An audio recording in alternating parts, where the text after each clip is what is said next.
자, 오늘 우리 한국사 2회차 수업 테스트 진행했었죠? 우리 친구 거 채점해 주면서 오늘 수업 시작해 봅시다. 아시겠죠? 자, 지난 시간에 우리 여러 나라의 성장 단원, 우리 이제 학습지에서는 3강이었었어요. 3강의 내용으로 테스트 먼저 진행한다 그랬었는데, 제일 먼저 어디야? 부여, 고구려, 옥저, 동해, 삼한이 있었어. 진한, 마한, 변한 해가지고 이렇게 우리 5가지의 나라의 특징에 대해서 정치, 경제, 사회, 제천, 행사별로 구분해 보기로 했습니다. 우리 지난 시간에 플러스 알파로 적었었던 부분은요. 그 부분은 빼기로 했어요. 완전 착하죠. 썼어요? 썼다면은 가산점을 드리겠습니다. 가산 디지털 단지. 네. 자, 그래서 부여랑 고구려는요, 어떤 나라였었죠? 여기 뒤에 있는 옥저동의 삼한이랑 조금 다른 특징이 있었는데, 어떤 특징이 있었어? 맞아요. 왕이 있었습니다. 그쵸? 왕이 있었지만, 옥저, 동해, 삼한 같은 경우에는 군장 국가에서 그치고 말았다. 강력한, 특히 옥저랑 동해, 그리고 부여도 마찬가지로 왕의 힘이 강한 중앙 집권체제의 국가로 성장하지는 못했다라는 특징. 하지만, 삼한에 있는 진한, 마한, 변한 중, 이 진한은 뭐가 됐어요? 훗날에? 신라가 되죠. 마한은 훗날에 뭐가 되지? 그렇죠. 백제가 됩니다. 변한은요, 가야, 연맹이 되는 것이죠. 그렇죠? 자, 그래서 신라, 백제, 가야로 이제 왕의 힘이 강한, 특히 신라랑 백제는 왕의 힘이 강한 중앙집권 국가로 성장을 하게 된다라는 내용 이해해 보면서, 부여는요, 사출도 왕과 이제 마가, 오가, 저가, 구가라고 하는 이 귀족 세력들인 거야, 한마디로. 사출도가 정치를 운영을 했다라고 볼 수가 있겠어요. 그래서 사출도 앞에 왕까지 더해지게 되면은 오부족 연맹체라고 볼 수가 있겠습니다. 부여의 경제제, 부여는 넓은 평야지대, 어디 강을 끼고 있었어? 송화강을 끼고 있었어. 그렇기 때문에 부여는 경제가 어땠다 그랬었죠? 농사를 짓고 목축 활동을 했었다. 특히 뭘 키웠어요? 말. 그쵸? 말. 사회는요? 사회는? 맞아. 부여에는 순장이라고 하는 무서운 법이 있었는데, 부여가 되게 모순적인 게 어디에서 등장을 하냐면, 순장이 뭐야? 왕이 죽으면 그 근처에 있는, 왕 주변에 있는 사람들도 다 어떻게 하는 거예요? 같이 매장하는 거죠. 그렇죠? 그럼 왕의 힘이 되게 강할 것 같잖아. 그에 반해서 일책 12법이라고 하는 무서운 법이 있었는데, 지속적으로 흉년이 들면 그건 누구 탓이라는 거야? 왕 탓이라는 거야. 그래서 왕도 죽인다. 물론 그렇게 이야기는 하지만 죽이지는 않았겠지? 그치? 자, 어쨌든 이렇게 순장과 일책 12법이 있었고, 그리고 형사취수제 등이 있었었다. 제천행사, 부여의 제천행사는 영고라고 해가지고 여기에 있는 것만 써도 정답 처리하겠습니다. 아시겠죠? 자, 그럼 고구려 같이 한번 볼게요. 고구려도 부여랑 마찬가지로 오부족 연맹체였는데, 계로부, 순노부, 전로부, 관노부, 소노부라고 하는 5부족이 돌아가면서 왕을 하던 시기. 그래서 이 귀족 세력들이 회의를 하는 걸 무슨 회의라고 한다 그랬었죠? 제가 발표하겠습니다. 제가 회의라고 한다 그랬죠? 제가 회의가 되겠다. 자, 경제 같이 한번 볼게요. 고구려의 경제는 약탈 경제였어. 그래서 이 약탈을 한 약탈물들을 저장하는 창고들, 부경등도 있었다고 이야기를 했습니다. 자, 그리고 고구려의 사회도 마찬가지로 부여처럼 형사취수제, 이 귀족들의 결혼 풍습들, 관습들이 이렇게 있었고, 고구려 같은 경우에는 대표적으로 서옥제가 있었다. 서방님이 우리 옥체에 머무신다. 즉 남편이 처가살이를 하는 일정 기간 동안 처가살이를 하는 서옥제라는 제도가 있었고 고구려의 제천행사는 동맹이 되겠습니다. 여기까지만 써도 정답 처리하겠습니다. 자, 옥저랑 동해는요. 정치 제도가 동일해요. 둘 다 지역적으로 어딜 끼고 있었지? 동해바다를 끼고 있었어요. 그쵸? 동해바다를 끼고 있어가지고 경제적인 측면들도 비슷한 면모를 보이게 되는데 일단 옥저 같은 경우에는 누가 없어요? 왕이 없습니다. 그래서 군장국가지롱. 군가? 자, 군장국가면 이 군장의 이름을 맞춰줘야 될 것 같은데 읍군과 삼로가 이제 군장이 되겠습니다. 군장의 이름이 되겠습니다. 아시겠죠? 자, 그리고 경제제로 넘어가서 옥저 같은 경우에는 동해바다를 끼고 있어가지고 소금이나 어물, 해산물이라고 해도 됩니다. 소금과 어물이 풍부했었고 동해 같은 경우에는 과일나무 아래를 지나가는 귀여운 말, 조랑말처럼 과일나무 아래 하자죠. 아래를 지나가는 말이라든지 짧은 당, 그리고 활궁, 단궁 등이 있었고 그리고 반어피가 풍부했었다. 이렇게 볼 수 있겠어요. 옥저 같은 경우에는 고구려랑 가까이 있기 때문에 고구려한테 약탈을 굉장히 심하게 당했는데요. 이런 고구려의 간섭을 당한 것은요. 동해도 마찬가지였습니다. 근데 그 중에서도 옥저가 정말 심했었단 말이야. 그래서 옥저에 있는 사람들은 아무리 소금이 풍부하고 어물이 풍부해도요. 아이고 못 살 수밖에 없었어요. 그래서 어떻게든 집안에 있는 사람의 입을 하나라도 줄이기 위해서 어떻게 했었다? 이른 나이부터 결혼을 시키는 그치 민며느리 제도. 민며느리제가 있었고 자 그리고 또 뭐도 있었어요? 가족 공동묘. 가족 공동묘까지 이야기를 해보도록 하겠습니다. 옥저의 제천행사는 재현아 옥저의 제천행사는 이것만 외웠다면 그렇지 없어요. 없어요. 자, 동해는요. 동해는 여러 부족들이 타부족들이 이 영역을 다른 부족의 영역을 침범하는 경우들이 있어가지고 이럴 경우에는 아주 엄격하게 책임을 묻게 하는 책화, 책임을 물어 화를 입힌다. 책화라고 하는 제도가 있었고 그리고 여러 부족이 함께 살았었다 그랬잖아요. 조계혼, 우리 같은 혈연 제외하고 다른 족과 결혼하는 조계혼이 유행했었다. 자, 제천행사는 옆 나라는 제천행사가 없대요 하면서 무천. 자, 4만으로 같이 한번 볼게요. 우리 망포중 친구들 수행평가 잘 봤나요? 네, 잘 봤나요? 이거 변환 관련된 수행평가 나왔었잖아요. 그쵸? 그래서 잘 봤을 거라고 생각하겠습니다. 변환, 가야에 대한 수행평가 문제가 나왔었죠. 사만도 마찬가지로 옥저랑 동해처럼 왕이 있는 게 아니라 이 마한의 목지국의 지배자가 사만을 지도하는 역할을 했었습니다. 그리고 이때 다스렸었던 군장의 이름 바로 신지읍차가 되겠습니다. 신지읍차. 너무 적막하네요. 얘들아 좀 웃으면서 수업할까? 하하. 죄송합니다. 자, 경제제는요. 사만은 변홍사 그리고 특히 변환 같은 경우에 뭐가 풍부했다? 철이 풍부했었다. 어디에? 변환에. 남쪽은 따뜻하니까 변홍사 짓기 좋았어요. 자, 그리고 사회 제도는요. 재정 불일치 사회. 재정 불일치가 뭐였죠, 선생님? 제사와 정치를 하는 사람이 같다 같지 않다? 아닐부. 일치하지 않는다라는 이야기입니다. 그러면 자, 정치하는 사람은 신지와 읍차야. 제사 지내는 사람은 누구야? 제사장은 천군이야. 천군이고 이 천군이 다스리는 신성 지역을 우리가 뭐라 그래요? 소도라고 해요. 이해됐죠? 자, 사만 같은 경우에는 제천 행사가 몇 번 있었다? 2번 있었다. 5월에 한 번, 10월에 한 번, 계절제 2번 있었다. 한마디로 씨 뿌릴 때, 그리고 거둘 때 이렇게 2번 있었다라고 볼 수가 있겠죠. 자, 그래서 틀린 개수 채점을 해줘가지고 5개 이상 틀릴 시 우리 제 시험 보고 한번 하도록 하겠습니다.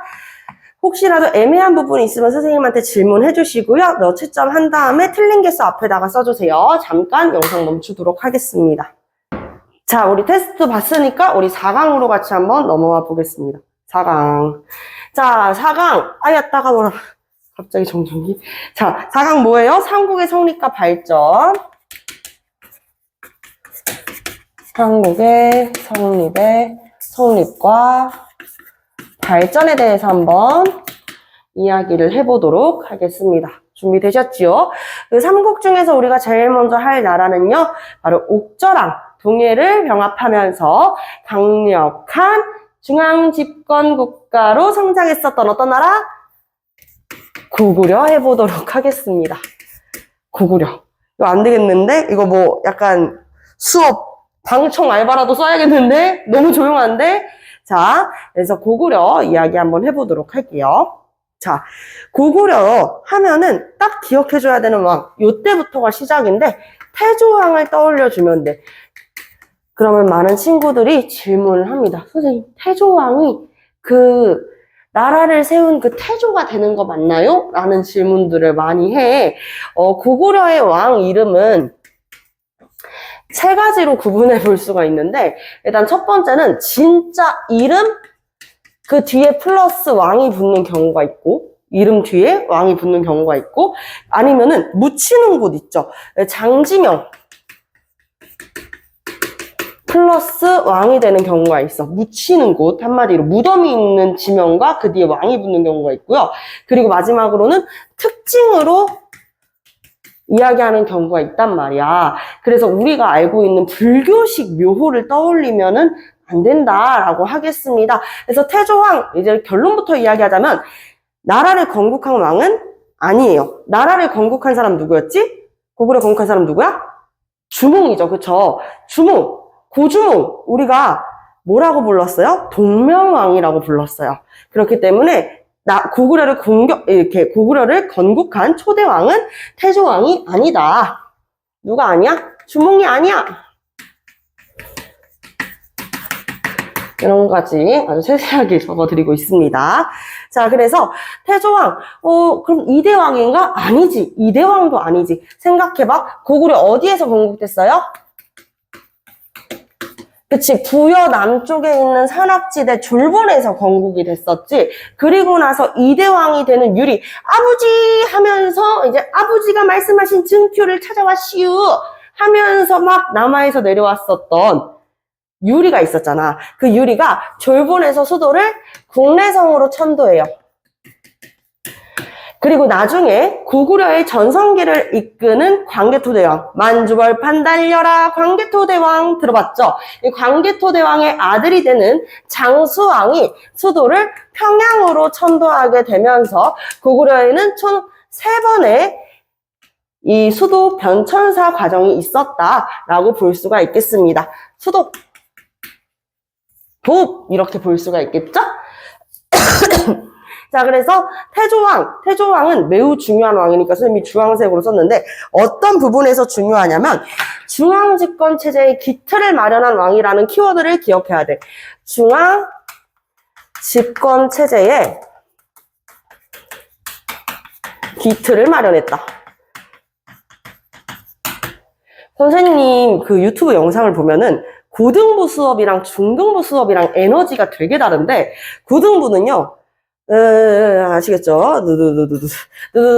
아시겠죠? 이렇게 수업을 해. 근데 중학생 친구들은 쌤이 막 색깔도 막 다채롭게 쓰고 막 계속 질문도 하고 하는데 그 이유는 여러분들의 뭐 호응을 유도하기 위해서도 있지만요. 뭘 하기 위해서냐? 어휘를 모르는 친구들이 있단 말이야. 여러분들 중앙집권 체제라고 하면은 중앙집권 체제 뭔지 몰라. 그런데 그냥 외워. 이렇게 하는 것보다 이해하고 외우는 게 더 도움이 돼. 고구려는 왕의 힘이 강한 나라, 즉 중앙집권 체제, 왕이 가운데 있잖아. 가운데로 힘이 모이는 거면 당연히 왕 힘이 세지겠죠. 그렇기 위한 나라를 만들었다. 그 기초를 마련한 왕이 태조왕이다. 라는 거야. 그 전까지는 돌아가면서 왕했어. 우리가 반장을 뽑을 때, 난 힘이 세니까, 우리들의 일그러진 영웅처럼, 엄석대처럼, 난 힘이 세니까 내가 반장할 거야. 이러는 애가 있는 반면에, 그냥 돌아가면서, 오늘은 오늘 1일이니까 1번이 반장, 2번이니까 2번이 반장, 이렇게 하는 거랑, 뭐가 더 반장의 힘이 세겠어? 한 명이 이 권력을 독점하는 체제가 더 힘이 강하겠죠. 그쵸? 여럿이 돌아가면은 당연히 그 힘은 분산될 수밖에 없어. 자, 그럼 중앙집권 체제에 반대되는 말은 무엇이냐면, 바로 지방분권 체제입니다. 지방분권 체제. 자, 이 지방분권 체제가 되어버리면은요, 왕의 힘은 약해지고요, 주변에 있는 이 귀족 세력들의 힘은 강해진다. 그래서 왕의 힘이 분산된다라고 볼 수가 있겠죠. 아시겠죠? 자, 반대로 중앙집권 체제라고 하면 누구의 힘이 세지는 거? 왕의 힘이 세지는 것을 이야기하겠습니다. 그래서 나라다운 나라의 기틀을 마련한 왕이 바로 태조왕이 되겠다. 이렇게 볼 수 있겠죠? 자, 그러면 태조왕 같이 한번 볼게요. 태조왕은 계루부 죄송해요. 고씨끼리 원래는 계루부, 순노부, 전노부, 관노부, 소노부 돌아가면서 왕을 했다 그랬었죠. 근데 이제는 딱 이 고씨 있잖아. 계루부, 고씨끼리만 왕위를 세습할 수 있도록 체제를 바꾸게 됩니다. 그러면 아까 얘기한 것처럼 한 집안에서 한 사람이 계속 권력을 차지하면은 당연히 더 강해지는 것이죠. 이해되셨죠? 그쵸? 자, 그리고 이렇게 왕위를 독점 세습하면은 당연히 힘이 세죠. 근데 바로 내가 죽고 나서 내 아들을 왕을 시켜야겠어. 이렇게 하기가 쉽지가 않아. 왜? 형제들도 같이 있을 거 아니야. 그치? 그렇기 때문에 어쩔 수 없이 왕위는 형제끼리 상속을 할 수밖에 없었어요. 형제 상속. 선생님 때 한국사 되게 어려웠다 그랬잖아. 그래서 왕위를 형제끼리 상속했는지 부자간, 아버지와 아들 간에 상속했는지 물어보는 문제가 하나씩은 나왔었던 것 같아요. 지금은 뭐 한국사가 어렵게 나오진 않지만. 자, 그리고 이 옥저를 복속하고 그리고 어디로 공격을 했었냐? 동해를 끼고 있는 동해까지 같이 공격을 합니다. 동해를 공격했었다 라고 볼 수가 있겠습니다. 요게 이제 시기상으로는 우리 1세기에서 2세기 중엽 무렵까지 이렇게 태조왕이 계셨었고요. 그리고 그 다음에는요, 나라를 아주 그 다음이야. 자, 그 다음은 나라를 높게 살리시는 하늘처럼 높은 왕 구국천왕. 지금 재원이가 고려 배우고 있다 그랬었죠. 그쵸? 자, 고려 배울 때도 구국천왕의 업적이 한 번 더 상기됩니다. 혹시 들어봤어요? 우리 태조 왕건이 고려를 건국한 왕이잖아, 얘들아. 그치? 고려를 건국한 태조 왕건의 업적 중에 하나인데, 태조 왕건은 지방의 귀족 세력이라고 할 수 있는 호적 세력들도 포섭했었고, 그리고 백성들의 이 민심까지 포섭을 했었단 말이야. 지금으로 치면은 우리 뭐 재벌가들 있잖아. 돈 되게 많은 재벌들도 포섭하고, 이제 조금 우리 같은 미안합니다. 나 같은 이제 뭐 중상층이나 아니면은 그냥 일반적인 평범한 사람들을 이런 국민들의 마음까지도 다 이렇게 섭렵을 했다는 거예요. 그거 되게 어려운 일이잖아. 그쵸?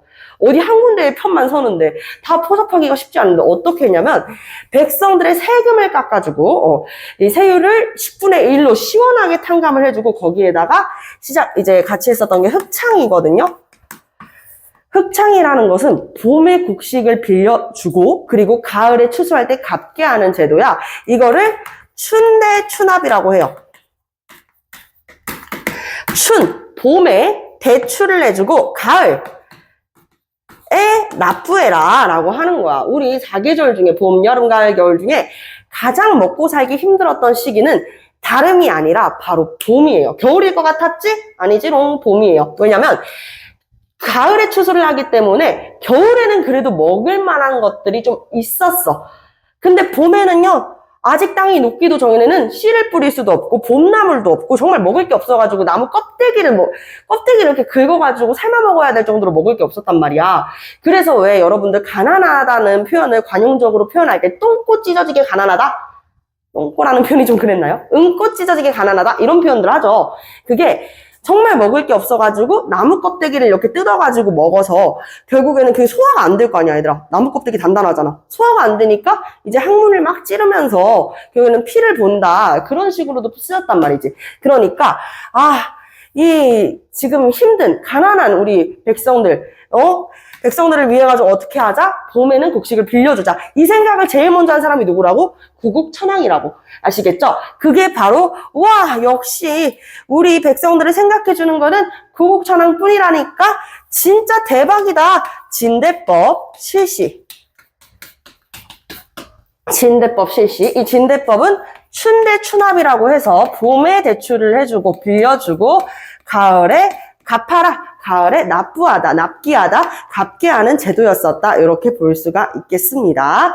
자, 그리고 이 구국천왕은요, 태조왕이 실시했었던 이 계로부 고씨끼리 왕위를 형제 상속할 수 있었던 것을 이제 왕위를 부자끼리, 아들과 아버지끼리 상속할 수 있게끔 바꾸게 되는 것입니다. 아시겠죠? 자, 그래서 왕이 부자 상속으로 볼 수 있고, 그리고 귀족적 성격을 가지고 있었던 오부족 있죠? 그 오부를 개편해요. 원래 귀족적인 성격을 띠고 있었던 이 오부를 행정적 성격을 띠게끔 행정적 오부로 개편을 하게 된다라는 내용으로 이해를 해볼 수가 있겠습니다. 왕의 힘이 강해지려면 반대로 귀족들의 세력들은 어떻게 해야 돼요? 약해져야 돼요. 그 맥락을 이해를 해주셔야겠죠? 그치, 지호야? 이해됐죠? 완전 짱짱 잘 되죠? 아주 좋습니다. 자, 그래서 이렇게 진대법을 실시하고 왕위는 부족적 성격을 띠게 된다. 그래서 오부는 행정적 성격을 띠게 된다. 그래서 원래는 부족들이 귀족 같은 느낌이었었다면 이제는 행정적인 성격을 띠게 된다. 이렇게 볼 수가 있는 것입니다. 자, 그래서 태조왕이랑 구국천왕까지 말씀을 드렸고요. 이제는 학교 선생님들이 크게 언급을 하지 않고 교과서에서도 많이 보기 어려운 부분으로 빠지고 있는데 동천왕이 있어요. 이 다음 동천왕. 동천왕. 아마 선생님이 여기에다가 지금 써놓은 이 고구려 그 학습지에는 동천왕을 찾아보기 어려울 거예요. 그쵸? 그래서 동천왕은 따로 써주시면 감사하겠습니다. 시기는 3세기경이었습니다. 227년부터 이 동천왕 시기가 오게 되는데, 당시 중국은요, 위나라, 총나라, 오나라로 삼국시대였었어. 얘네들 뭐 했어? 전쟁했었지?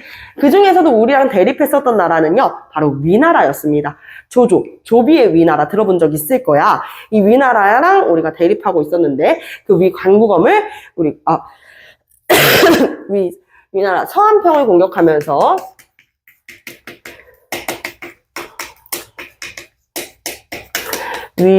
관구검이 침입하고,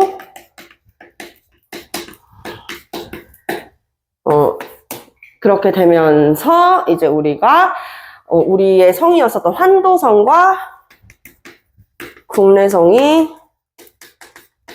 함락되었었다.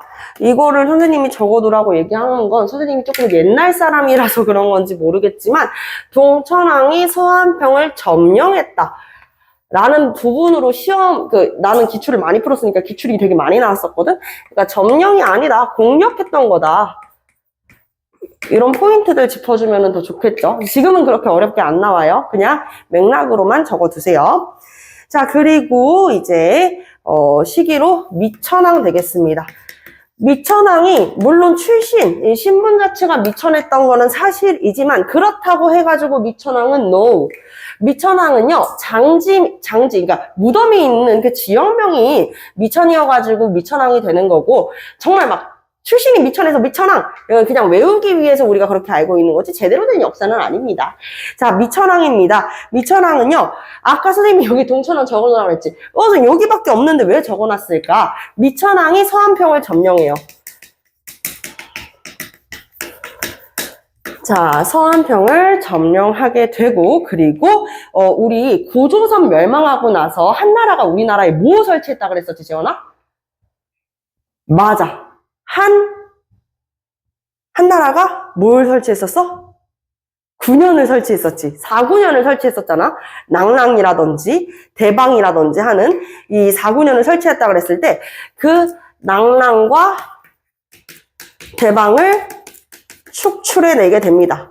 축출하다는 것은 주주죽 짜가지고 추출했다는 게 아니라요. 뽑아냈다라는 것이에요. 아시겠죠? 낭랑군, 대방군을 축출해냈다. 그래서 이렇게 볼 수가 있겠습니다. 요게 이제 4세기경의 이야기가 되는 것이고요. 자, 그리고 여기 3세기, 4세기, 세기별로 얘기하고 있어.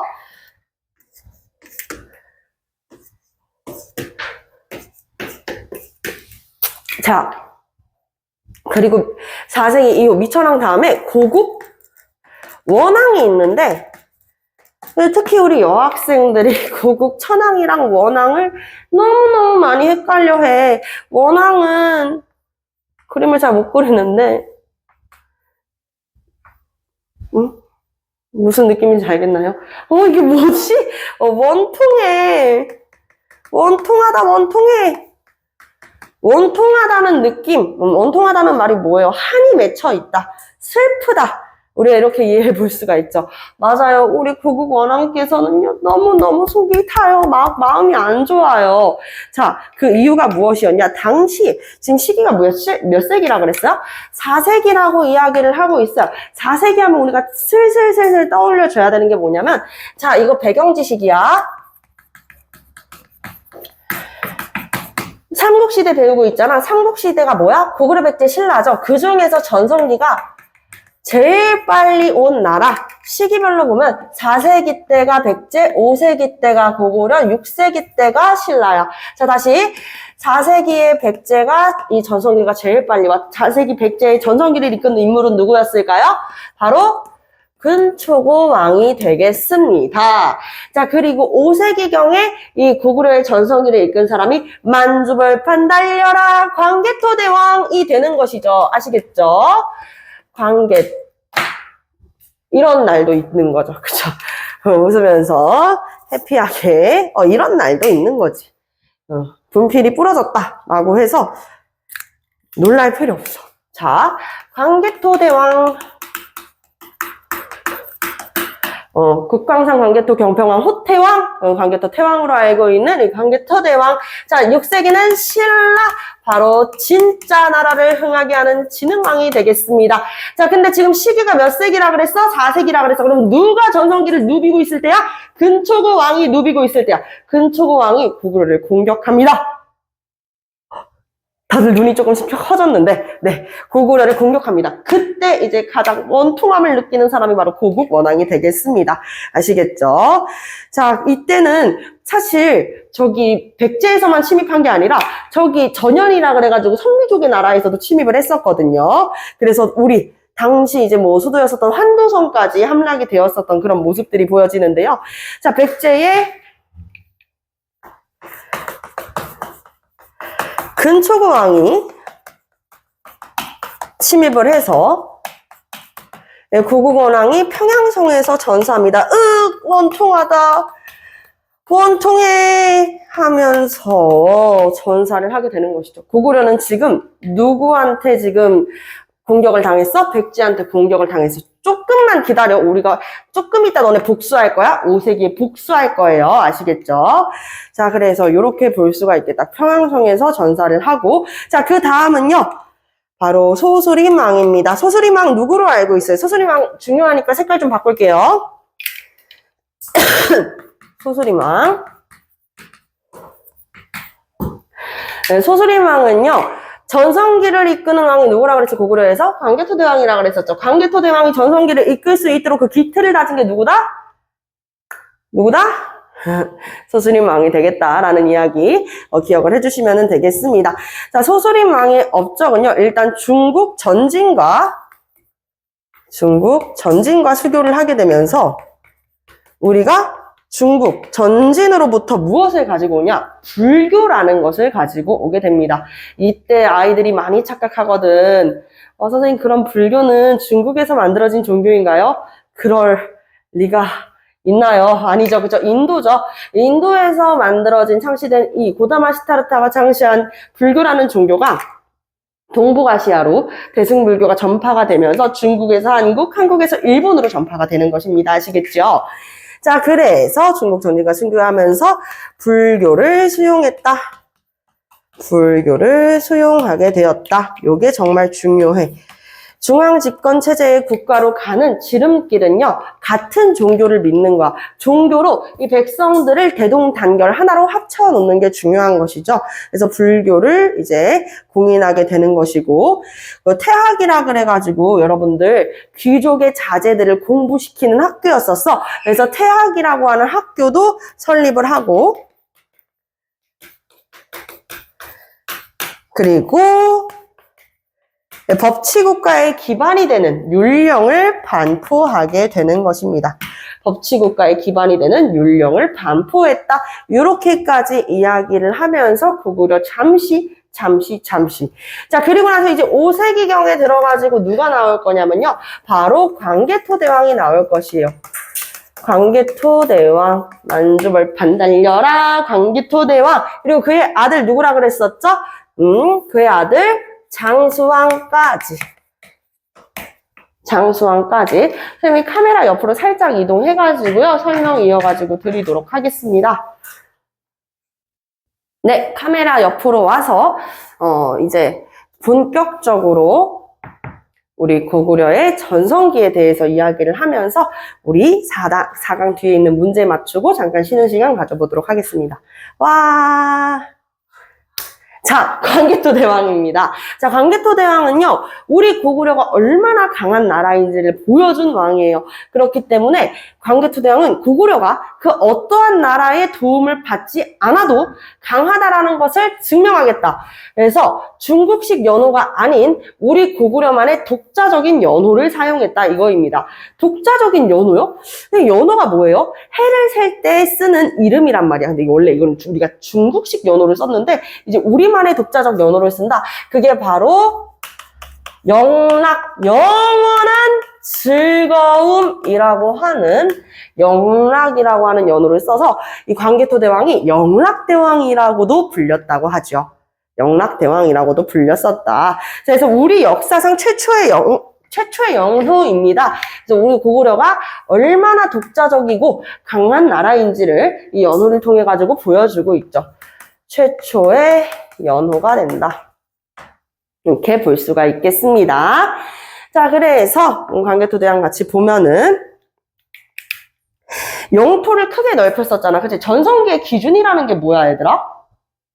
전성기의 기준? 영토를 얼마나 넓혔냐가 이제 전성기의 기준이잖아요. 그래서 당시 이제 요동지방에 있었던 후연, 요동뿐만 아니라 이제 만주 일대 숙신이나 아니면은 이제 비려와 숙신까지 정복을 했었다. 이렇게 볼 수가 있겠습니다. 그리고 당시 백제까지 공격하는 모습을 보였는데 이때 공격을 받았었던 백제의 왕은요. 계로왕이 아니라 아신왕이었었거든요. 이렇게 공격을 했었고 광개토대왕 하면은 요게 이제 시험 문제에 굉장히 잘 나오고 학교 선생님들께서도 학습지에서 이 부분은 매우 굵게 표현을 합니다. 당시 신라는 저기 이제 동남쪽에 치우쳐져 있잖아. 그래가지고 여기 변환이 뭐가 됐다 그랬어? 변환이 가야가 됐다 그랬죠. 가야와 일본의 침입을 여러 번 당했었단 말이야. 그래서 신라가 가야도 싫고 왜도 싫어. 그래가지고 얘네들이 더 이상 침입하지 않았으면 좋겠는데 누구한테 도움을 요청할까? 근데 왜랑 백제랑 친해. 엄청 친해. 그러니까 신라 입장에서는 친구한테 이제 왜랑 친구한테 도움을 요청하기 웃긴 거야. 봐봐 재원아 생각을 해봐. 재원이가 지성이랑 친한데 갑자기 이제 지원이가 와가지고 야 나 망포중이랑 싸웠어. 망포중 하면 뒤집으러 가자. 이렇게 이야기를 하면, 나 망포중에 지성이랑 친한데? 그건 좀 안 될 것 같아. 어려울 것 같아. 이렇게 이야기할 수 있단 말이죠. 그쵸? 그러니까, 전혀 상관없는 다른 나라한테 도움을 요청해볼까? 그게 어떤 나라였던 거야? 고구렸던 거죠. 그래서 이 광개토대왕한테 도움을 요청합니다. 신라의 당시 왕은 뇌물마립간. 이 마립간은요, 왕이라는 칭호입니다. 그래서 뇌물마립간한테 도움을 요청하게 된다. 이해되셨을까요? 그래서 이 신라 뇌물왕을 지원하여 왜구를 격퇴하게 됐다. 이게 되게 중요한 게 역사의 한 흐름을 바꾸게 되거든요. 왜냐면 이때 왜구를 격퇴하는 과정에서 가야가 크게 힘이 쇠퇴하게 돼가지고 당시 이 전기 가야연맹을 이끌던 무슨 가야? 금간가야의 힘이 크게 쇠퇴하게 돼요.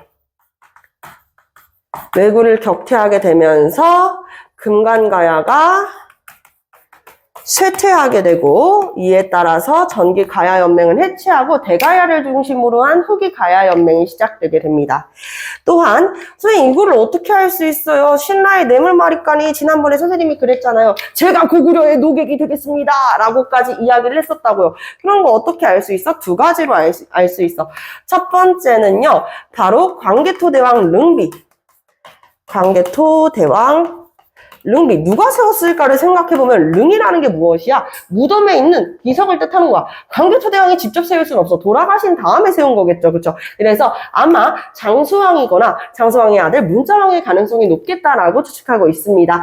자, 그래서 광개토대왕 릉비에서 뭐라고 나와 있냐? 우리가 동쪽의 오랑캐, 바로 동이를 구제했다, 구원했다라는 표현이 나와 있는데요.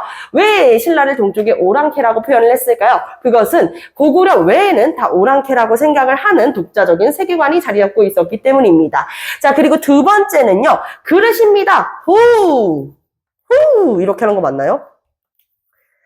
아님 말고요. 자, 후명 그릇. 자, 후명 그릇이 그에 대한 근거가 되는데요. 당시 신라에 있는 호우총에서 이렇게 출토된 그릇이에요. 그릇을 보면은요. 거기에 뭐라고 써져 있냐? 광개토 대왕의 이 광개토대왕의 장례식 있잖아요. 광개토대왕이 세상을 떠난 이 일주기를 기념하며 만든 그릇이 신라에서 나온다는 거야. 그래서 그만큼이나 이 고구려의 영향력이 신라에까지 미쳤을 것이다 라고 추측할 수 있는 근거가 되는 것이죠. 여기까지 이해가 되셨을까요? 네, 좋습니다. 자, 그리고 이후에 동부여도 정벌을 했었고요. 평양에 9개의 사찰을 건설하는 등의 업적이 있습니다. 그 다음은요, 장수왕인데, 선생님이 여러분들 중학생이니까 별표 좋아하잖아. 별표로 표시를 해주면, 광개토대왕은 별표가 4개야. 별이 4개. 감히 이 역사적 인물에 대해서 막, 이 인물이 중요하고, 이 인물이 안 중요하고, 이런 거 너무, 조금 그러긴 하지만 그래도 시험 문제 정말 많이 나오는 건 장수왕입니다. 별이 몇 개? 5개. 네, 별이 5개입니다.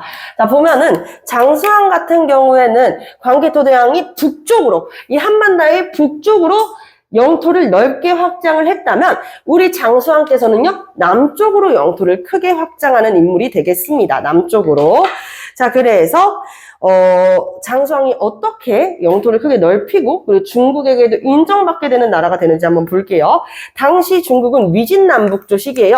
남조 같은 경우에는 지금 중국의 대다수의 민족으로 이루어져 있는 이 한족들이었단 말이야. 원래 중국에 정착해서 살고 있었던 이 동진, 원래는 서진이었었던, 사마현미 서진이었었던 이 서진의 남조 세력들, 그리고 이 서진을 침입했었던 5쪽의 오랑캐, 선비족, 말갈족, 저족, 갈족, 강족 등 이 소수의 북방민족들이 있어요. 북방민족들이 세운 나라가 북조야. 이렇게 생각하면 돼. 우리나라도 지금 남한과 북한으로 나뉘어져 있는데 북한에 있는 사람들은 우리 민족이랑 똑같은 한민족이죠. 근데 이렇게 생각해봐. 중국 사람들이 갑자기 남하에서 원래 우리 한반도 전체가 우리나라 땅이었는데 갑자기 북쪽을 차지해버렸어. 중국 사람들이. 혹은 뭐 다른 소수민족들이? 러시아 사람들이? 여러분들 북쪽이랑 그러면 사이가 좋을까요, 우리가? 그렇게 세운 북한이라는 나라랑 사이가 좋을까?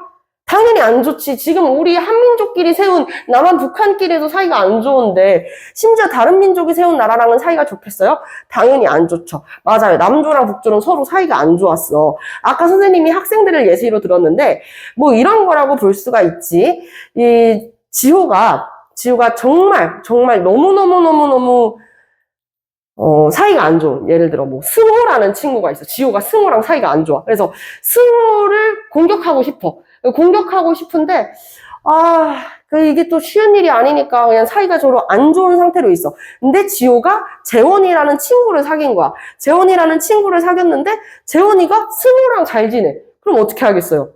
야, 승호랑 친하게 지내지 마. 이렇게 승우랑 친하게 지내지 마요. 이렇게 이야기 하겠지, 그치? 나랑도 친하게 지내고 얘랑도 친하게 지내면 그거 되게 별로일걸? 그치? 나랑 사이 안 좋은 애랑 내 친구가 친하게 지내면 그거 별로잖아, 그치? 그런데 남조랑 북조랑 이렇게 사이가 안 좋았는데 불구하고 이 장수왕은요, 남북조 모두와 동시다면적인 외교를 했습니다. 이거 대단한 거거든. 이게 대단한 거라고. 그냥 중국이랑 외교를 했다라고만 이해를 하는 게 아니라 남조랑 북조랑 사이가 그렇게 안 좋았는데도 불구하고 우와, 장수왕께서는 이렇게 동시다면적으로 외교를 했다니 대단하구나, 이렇게도 볼 수가 있습니다. 자, 그리고 장수왕이 업적하면은 여기로 다시 거슬러 올라가는데요. 수도를 어디로 천도합니까? 평양으로 천도하게 됩니다. 그래서 수도를 평양성으로 천도를 하게 된다는 게 매우 중요한 업적이 되겠습니다. 자, 수도를 봐봐. 한반도가 이렇게 있으면 너무 뚱뚱하게 그렸다.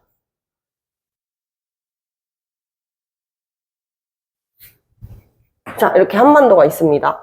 한반도가 있는데 한반도에서 지금 원래 국내성으로 우리가 여기 졸본에서 국내성으로 천도했는데 그 상태에서 어디까지 내려온 거예요? 평양으로까지 내려온 거야. 더 남쪽으로 내려왔지. 이게 고구려가 무엇을 하겠다? 우리가 이미 만주일 때는 다 장악을 했으니, 고구려가 장악을 했으니 수도를 이제 어디로 넓히겠다? 남쪽으로 넓히겠다 라고 하는 남진정책, 남쪽으로 전진한다 라고 하는 남진정책 을 실시하기 위해서였습니다. 남진정책을 실시하기 위해서였다. 자, 그래서 남진정책을 실시하면 어디가 겁을 먹게 될까요? 자, 여기 누가 있겠어요? 신라. 여기 누가 있어요? 백제. 얘네들이 겁먹는 거야. 아니, 고구려 그만 내려와요. 왜 이러세요? 자, 그러니까 백제랑 신라가 서로 연합을 할 수밖에 없겠죠. 그래서 백제의 제자와 신라의 나자를 따가지고 나제동맹을 체결하게 됩니다. 신라 하면 나제동맹이겠죠. 너는 두음법칙도 안 배웠니? 더국어 논술학원을 다녀야겠구나. 하하하. 자, 두음법칙이란 이 한자어의 초성 자리에 리을과 니은이 오는 것을 피하는 현상이 바로 두음법칙이 되겠습니다. 알고 있다고요? 알겠어요? 자, 그래서 나제동맹을 체결하죠. 나제동맹을 체결하게 된다. 그래서 장수왕을 어떻게든 막아보려고 했어요. 그런데 그렇게 쉽게 막아지지가 않았다는 것이죠. 자, 그래서 이렇게 평양으로 천도하고 남진 정책을 실시하면서 백제를 침범하게 됩니다. 그래서 백제의 수도였었던 한성을 함락하게 되는 것이죠. 백제의 한성을 함락하게 된다. 근데 이거 엄청나요. 왜? 우리 되게 원통했었던 왕 있었잖아. 4세기에 원통했었던 왕. 누구야? 바로 고국원왕이어서 원통해. 이 고국원왕은 4세기에 전성기를 이끌었었던 백제의 왕 근초고왕에 의해서 평양성에서 전사했었잖아요. 그쵸? 이 복수를 언제 성공한 거야? 우리가 장수왕 때 성공을 한 거야. 그래서 당시 백제의 왕이었었던 계로왕이 아차산에서 전사하게 되는 것이죠. 우리 장수왕 때문에 너무너무 괴로웠었던 계로왕 결국에는 이 아차산에서 전사를 하게 된다라는 이야기 이해해 주시면 되겠습니다. 자, 그래서 한강 유역을 누가 차지하게 돼요? 장수왕이 차지하게 된다라는 것이죠. 한강 전 지역 및 저기 남쪽까지, 남양면까지를 연결하는 영토를 확보하게 된다. 그래서 여기에서 한강 유역을 확보하게 된다. 우리 백제가 한강 유역 일대에 자리 잡았었던 나라였던 거 기억나죠? 그 백제의 한강을 빼앗아 오게 된 것이죠. 오케이, 여기까지 이해하셨다면 좋습니다. 자, 그래서 나라의 영토를 넓힌 다음에 여기에다가 그 근거로 인증샷 남겨야 될 거 아니야. 이 당시에 뭐 카메라도 없는데 인증샷 어떻게 남겨요? 충주 혹은 충원이라고 합니다. 충주 고구려비를 통해 가지고 이 비석을 통해 가지고 우리가 이 한강 일대의 영토를 넓힌 것을 이제 근거로 남게 됩니다. 그래서 우리가 남한강을 차지했다라는 근거를 남겨놓게 되는 것이죠. 한강 유역, 남한강을 차지했다라는 거. 장수왕의 아들은요, 문자왕이었는데요. 문자왕까지는 시험에 나오진 않지만 여러분들 프리미엄 역사 특강을 듣는 친구들이기 때문에 선생님이 조금만 더 이야기를 해줄게요. 자, 문자왕 때는요, 부여까지를 복속합니다. 부여까지를 복속하게 되면서 가장 영토가 넓었던 시기를 따지라 그러면 문자왕이에요. 고구려의 영토가 가장 넓었던 시기를 따지라 그러면 문자왕 때, 이때 고구려 최대 영토를 확보하게 된다. 고구려 최대 영토를 확보하게 된다라는 이야기까지 하면서 우리 요 4강에 있는 문제 뒷장로 넘겨가지고 한번 풀어보고 답을 맞춰보는 시간 가져보겠습니다. 자, 이제 정답을 같이 한번 맞춰보도록 하겠습니다. 1번, 고구려를 건국한 주몽은 옥저를 정복하였다? 맞습니까? 옥저를 정복하였다? 옥저를 정복한 거 누구라 그랬었죠? 옥저 복속? 바로 고구려의 태조왕이 되겠습니다. 태조라 그래서 나라를 건국한 왕 아니라고 말씀드렸었죠. 2번, 자치적이고 부족적 성격을 띠고 있었던 오부를 행정적 구역으로 개편했다. 누가 했어요? 구국천왕이 했죠. 정답은 5가 되겠습니다. 5. 3번, 4세기 미천왕 때 중국의 군현 세력 한군현을 밀어냈다. 한군현, 낭랑이랑 대방군이 뭐야? 한군현이었잖아. 얘네들이 한나라에서 설치한 4개의 군현, 4군현 중 낭랑과 대방을 축출했다. 밀어내게 됐었다. 맞습니다. 자, 그리고 4번, 중국 전현의 침입을 받기도 했었다. 맞아요. 전현의 침입을 받기도 했었는데 이 이후에는 이제 좀 우호적 관계를 맺게 되는 것입니다. 자, 그리고 5번, 고국 천황은 백제 극초왕에 의해서 전사했다. X. 고국 천황이